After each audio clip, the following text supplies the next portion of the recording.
All right, so getting to SkySlope, you can get to it from the attic, you can get to it from the Engage platform. You can also just kind of bookmark SkySlope, and you always want to be logging in to SkySlope Suite. But we are not going to be dealing with the SkySlope platform today. Again, SkySlope platform, this is where you are turning in paperwork to the company, dealing with your sign transaction. So we will always start first with forms. So forms, files, first, all those F's kind of get rolled in together. So we're going to go up to apps and go to forms right here. So this is kind of where you would start any transaction if you don't have any of the paperwork yet. You want to start compiling it together. It's also your e-signature platform, and this side of things is completely just, what the company wants you, whatever you want to do with it. The company's not really involved on the forms side of it. So always up to the top left, it will tell you what platform you're in. So we're in SkySlope Forms. And then just over here, we have files and templates. So again, last week I talked about setting up a personal template. Definitely would suggest you doing that if you have, your paperwork that you always go through for every deal. If you go into templates, you can create one from scratch. You can edit one right here. There's also an option to save a template if you're just creating a file. So we went over all that last week, so I'm not going to get too much into templates, but that is where you would find them in your forms. So I wanted to make sure I pointed that out. And then you would have all of your current files that you have. Your options for files over here would be to rename, duplicate, or archive. Archiving is basically kind of deleting. There's no real delete in forms. So you would just have them under your archives, which again, we have files here, and then we have archives over here. If I click on that, I can see all my old ones. So if I accidentally archive something, I can come in here and click restore, and it will pull it back into my files. So never worry if you accidentally archive something, you can always get it back. So at any point in time, I can go into one of my deals and I can kind of see what forms are in there. I can pull in any new forms that I want. This is kind of where all the forms related to this document or this transaction, this deal that you're trying to do are. I can apply a template to grab more forms, or I can upload a PDF that I want to get signed, or just add from the library here. I can always toggle over to my envelope to see kind of what I have going on.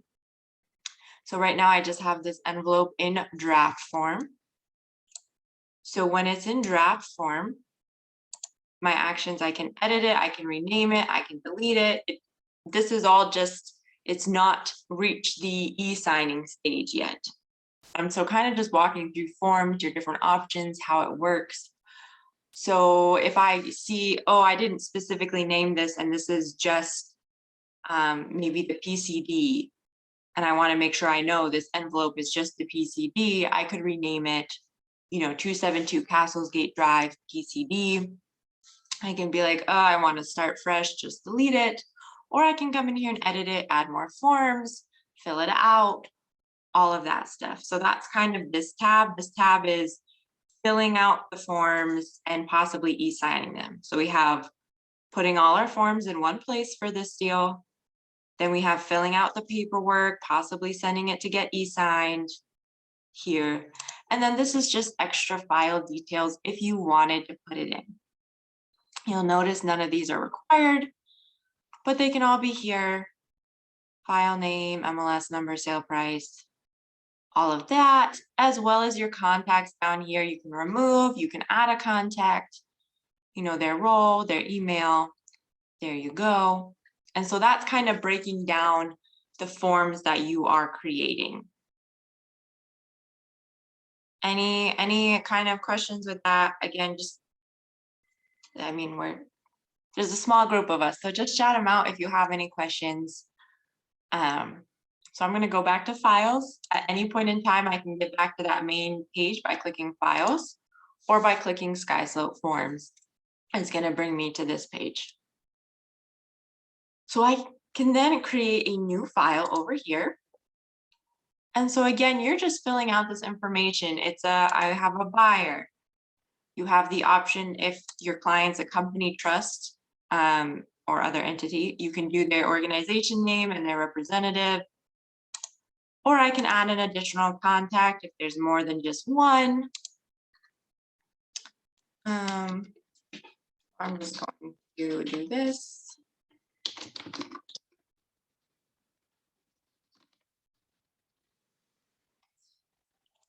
Here we go. Again, this stuff isn't really required because these are your files, your forms. So, maybe you don't have a property yet. Maybe you do have a property yet. Import MLS data. You put that MLS number in. It's going to pop up here. You would select it and then you import down here. And I can click cancel just to get out of this. Or I can put in an address. If I start putting in an address, you're going to see, well, this is Google, but you're going to see, let me do it. There we go. You're going to see Google Maps kind of starts pulling up different addresses to kind of just autofill this for you. So it would kind of just fill in all that information. What I don't want at this point in time, I'll just do street. I like my testing town.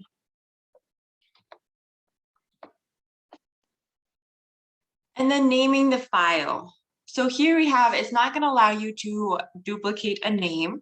So you do want to be specific with the name. And you could, this is just meaning it pulled the street address. If I click over here, it's going to pull this. However, I can name it really whatever I want. So really naming the file is 100% up to you. That's one of the reasons, we like this is you don't have to do this specific subject in order for it to go to the right place. Naming your files is exactly how you would name them. I can even put in the date if I wanted to. And then see, neither of these are clicked, but that's just because I named it personally and it's just not auto grabbing from either of these fields. So that doesn't need to be clicked. Then we have an option of picking a template.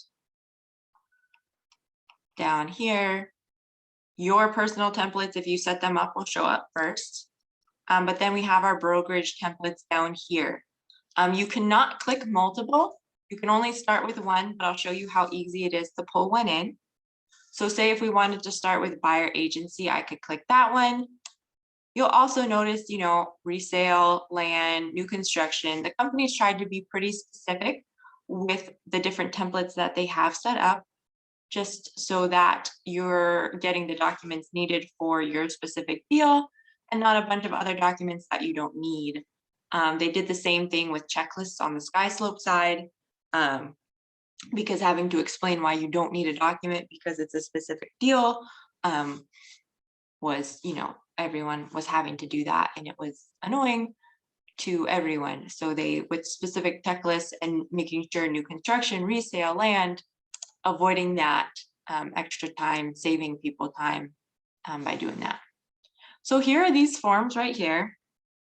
Again, I can just see what forms and move them into the envelope phase by clicking here. If I like keeping my forms clean, I don't want to get confused, say, okay, working with real estate, I already have that one. Oh, this is the question and answers. Maybe if that's confusing, I can come up here to the 3 dots and I can just delete it. If I just wanted to print something out real quick, maybe I have a buyer with me and I just want to fill out this paperwork with them, I can come here, I can download and print it out to get a specific file. If I wanted to apply a template, so if I come in here and I say, hey, I really wanted those resale documents as well, I moved over to Brokerage Templates and I could click apply. Again, you can make your own template that has both the buyer agency and the contract paperwork together for the deals that you do it all at the same time. And then I can upload any docs from my computer. If I have maybe the seller's signed lead paint that I want to get in here, I can just, drag and drop, or if I click upload, it's going to search my computer. And then I can add forms from the forms library. So it's going to default to all libraries. So I could just start typing something in and go slow. Don't just like put in the whole title for a document. Just start slow, adding it in. Less is more when you're searching for things, because then you can kind of see if you're, maybe I want that COVID addendum. I can just kind of keep, and then I could kind of just find it here.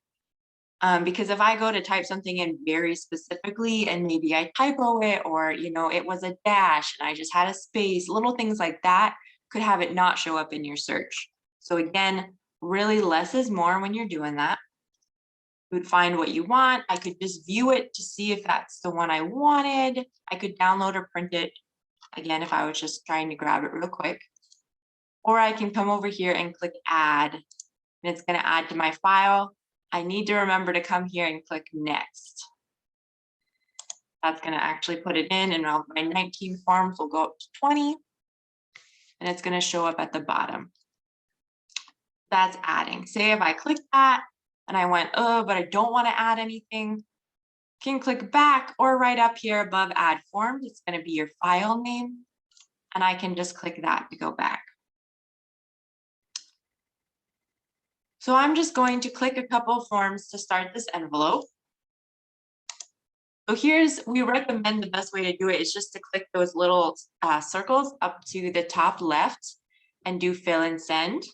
However, a lot of times people will just click on it and open up this document here. And if you save and exit, it's going to create this envelope of just this one file. So say you do that, you could either go back and do the check marks because you forgot to do them, or you can come down here to add forms from this file, and then I could just go through, add the ones I wanted, and I would be all set. So again, if you're looking for just a quick tutorial of walking through a buyer process or a seller process, I have videos for that. We can do a one-on-one. I'm really here trying to just kind of explain everything that you can do with this forms side, this forms platform. So here we have filling out forms. So again, we can add forms from the library or from this file from the library, or we can upload them here. I can rearrange. I can even, this is a delete. So if I didn't want one of these, I could delete them. I just drag and drop where I want it to be arranged. I can just scroll down and go from form to form. You can see it's highlighted moving as I go down to the next form. Go. Or if I want to hop around, I can specifically click the form that I want to be on over here to the left. And I can even up here jump to a specific page. I want to, page 6 is where I always fill out this information or something. So there's a lot of, you don't have to waste time scrolling. You can get exactly where you want to go. But definitely for the first few times of doing this, I would recommend just kind of scrolling through the whole thing to make sure you don't miss anything. Especially if you haven't set up like a personal template where, all your checkboxes are checked already and whatnot. Just kind of scrolling through will be good. It's just like you're sorting through the paperwork, making sure everything's there, making sure it's all filled out. It will always let me know all changes are saved automatically as I'm going through. Here again, I could download, they would download individual documents, not as just one PDF, but I could download into a zip file and print. If I want to download it all into one PDF, I need to send it to the DigiSign side. And then here I can unzoom or zoom in if I wanted, and say I didn't put in that MLS data before, but I had it now, I could do that again. Down here at the bottom, I could save as a template. So say if I didn't have my buyer filled out, if I didn't have a specific property, this is again another place where you could save a template. and use it in the future. I could save and exit if maybe I wasn't ready for it to get e-signed. If I click that, it's going to ask me to name my envelope. So again, I would be pretty specific. This one I would maybe say, buyer agency, and then I could save and exit. And here it's going to show up in drafts in my envelopes right here. So again, here's my file. This is where all the forms pertaining to the document live. And then here is where the paperwork I'm actually working on, filling out, wanting to send to my buyer is. So again, we have, well, not again, walking kind of through the forms to show you the different fields. We have, the check boxes that you could just click or unclick. We have our buyer's name. The signature is not going to be there. Signature spots are going to show up in the next phase. Right now, we're still just in forms and we're filling out the forms. If I click into my buyer, there's a bunch more information. So I can, fill out, if I wanted to fill out his phone number here, if I wanted to put in his address, you don't have to, or if I realize there's another contact I want to add, I can do that there. And this is just if you're e-signing where this action required matters. If I click into this, this would automatically open up a second contact that I can just remove. But that's where I could fill that out. And then this is my information that should be pulling straight from your profile in your form section profile. Action required, you are defaulted to not needing to sign. So always just pay attention to that, but we can change it in that next section as well.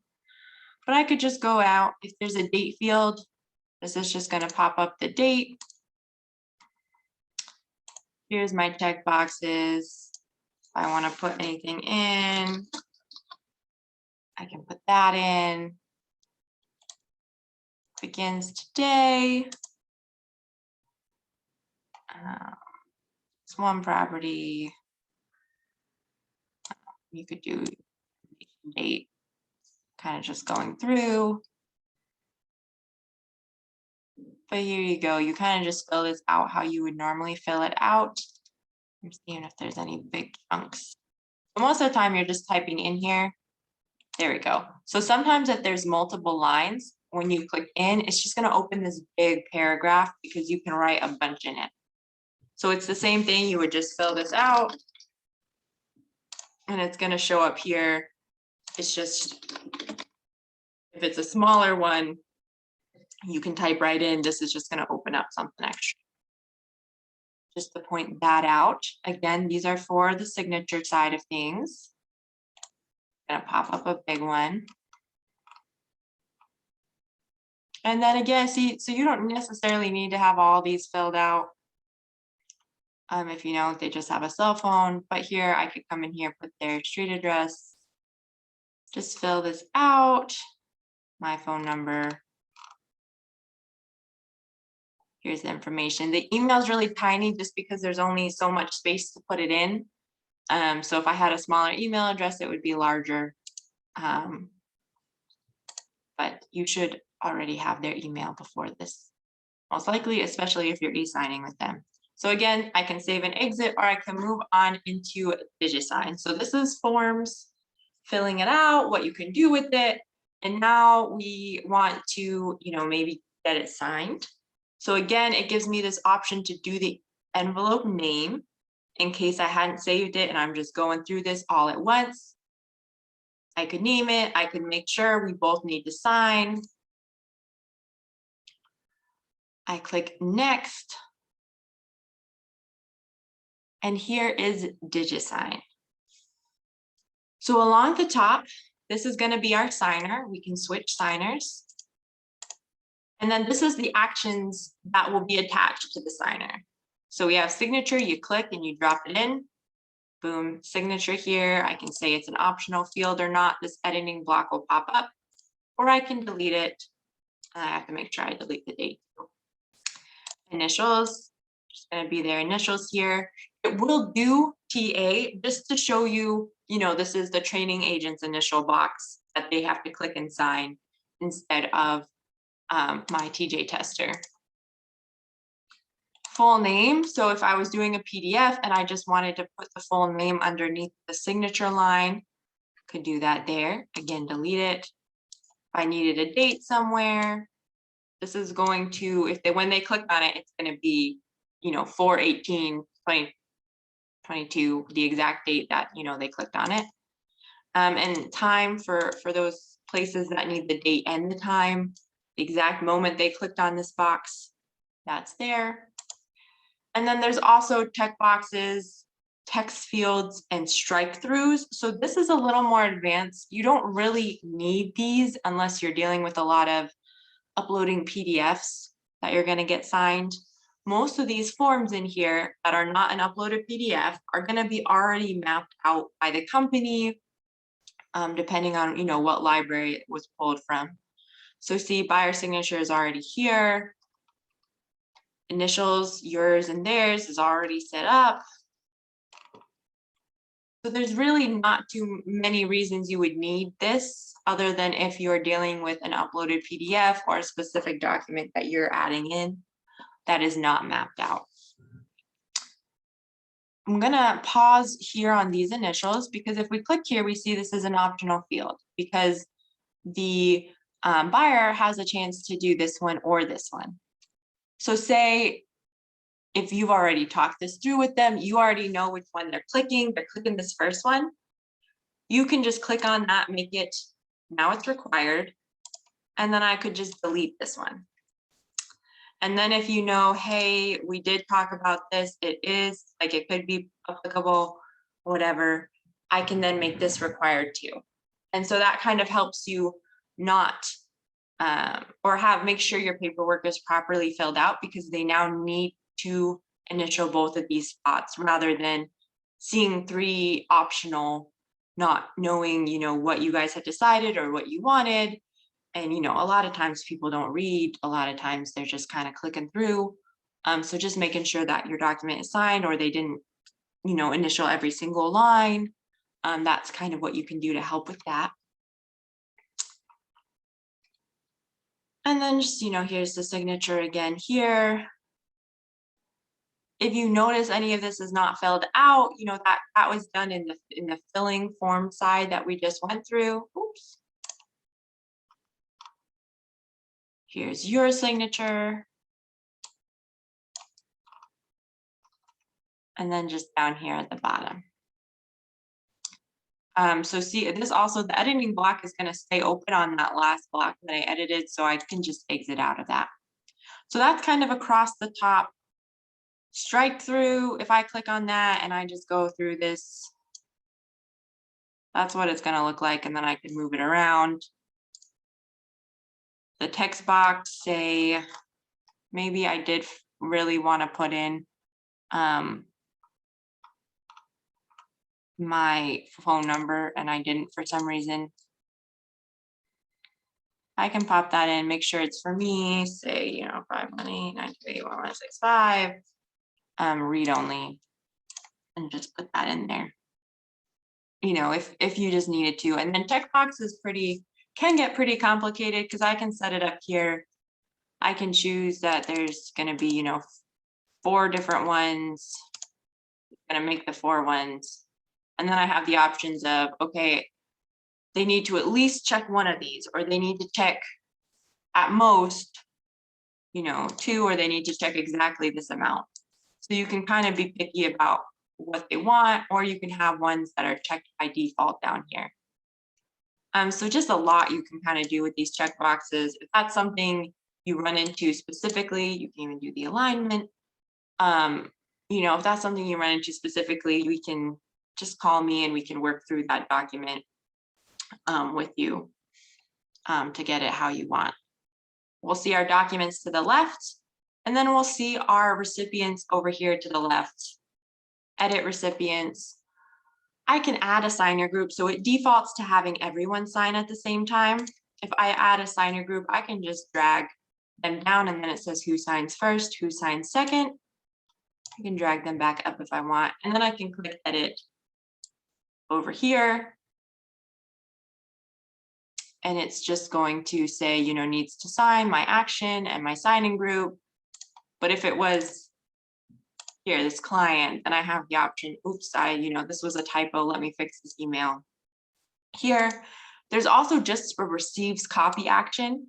So I could just add someone that I just want them to receive a signed, finished copy.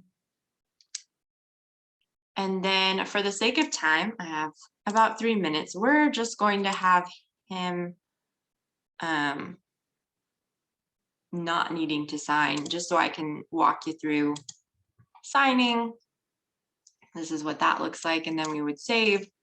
So now again, I could save and exit if I wasn't ready to send this out for e-signatures, or I can click send.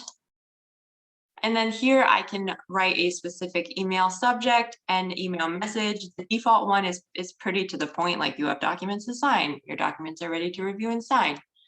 And I can just send for signature. When I do that, as the agent, I'm going to see sign now or I'm done. So I can just do sign now. I agree. And I'm just showing you us doing it, but it looks the exact same for your client. They're going to get an email that says, please sign, and it's going to look the exact same. So they can click start, and then it's just going to show them where they need to go. The first time they click, it's going to ask them for which signature they like, or they could draw it over here.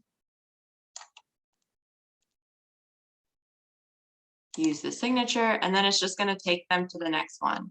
If they're browsing and they accidentally skip one, that's fine. You can see down here, required fields completed 3 of 6.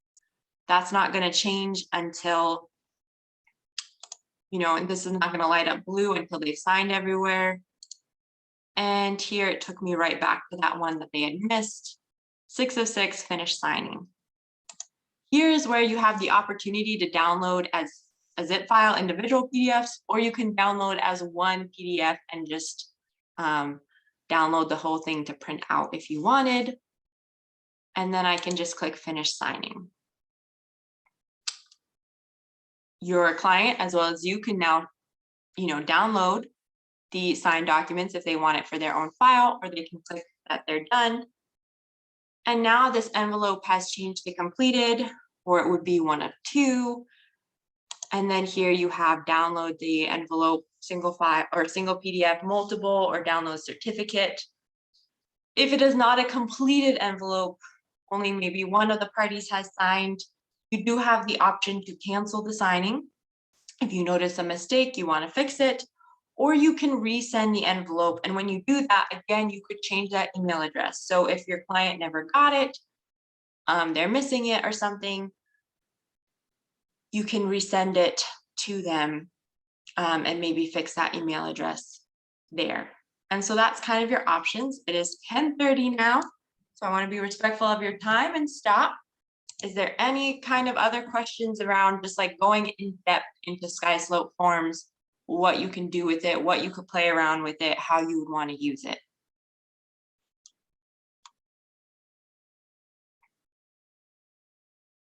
All right.